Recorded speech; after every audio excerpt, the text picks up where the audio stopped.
Hello again, a very good day everyone. Welcome to How to Write an Email. And in this particular lesson, we're going to look into some tips of how to write a good formal and informal emails. One thing that we need to remember when we are writing an email that we have to make it brief and concise because email is not supposed to be written in a long way as how we write a letter. So in an email, supposedly it is short, brief, straight to the point, and you just tell what is needed to be told. What more if it is a formal email, but for an informal email, the rule is a bit loose in a way that you can write um, as how you write an informal letter to your friends or family. So let us take a look at a few differences between formal and informal emails so that you can see how the different language that is used in the two different emails. Because in terms of the format, both emails are supposed to be similar in terms of the format. So when we are greeting people in a formal email, normally we say dear sir or dear madam, to whom it may concern, dear Mr. or Mrs. name of that person. But in an informal email, we can just simply say hi, hello, or dear mom, dear dad, or as well dear the name of that person, just as how we say it in a formal email. So normally we'll just say hi Dennis, hello Julia, dear mom or dad. So that would be the greetings. Reference to previous contact. In a formal email, normally we say with reference to your previous email last week, or in regards to your previous email yesterday. But in an informal email, we can just simply say thanks for your email last week, thanks for your email yesterday, where the language should be more informal. Reason for writing or reasons for writing, we have more than one reasons. In a formal email, we can say, I am writing this email to inform you or to remind you about something, or I am writing this email with regard to our discussion yesterday. So those should be formal, but in an informal way, we can just say, just a quick note to remind you about this or that thing, or this is to invite you to my birthday party tomorrow.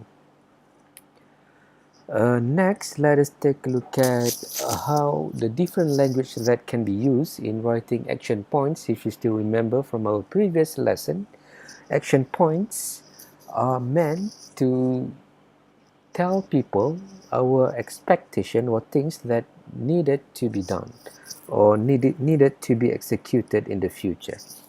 In a formal email, you can use language such as, could you please let me know if you can submit the proposal tomorrow, or I would appreciate if you could tell me the details of our next meeting.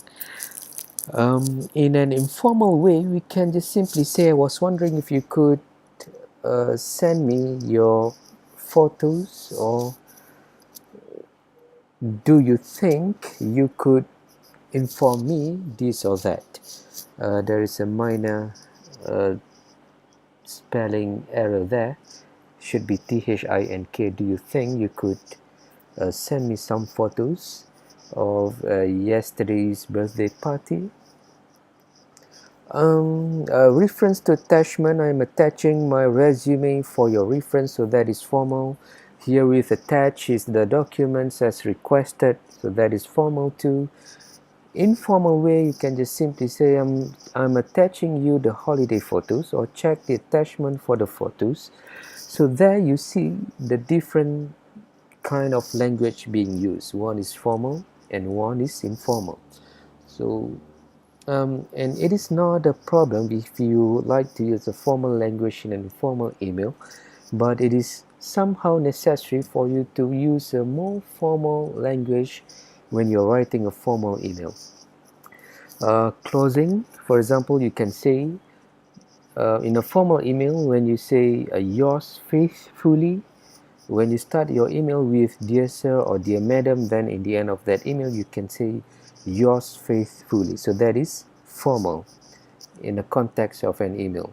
Or yours sincerely when you start your email with dear Mr. or Miss or Mrs. Williams, name of that person. So yours faithfully or yours sincerely depends on how you begin your email with dear sir or madam or dear Mr. or Mrs.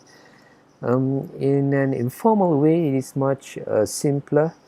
Love, and then your name, your signature, yours, thanks, or take care. Just simply like that.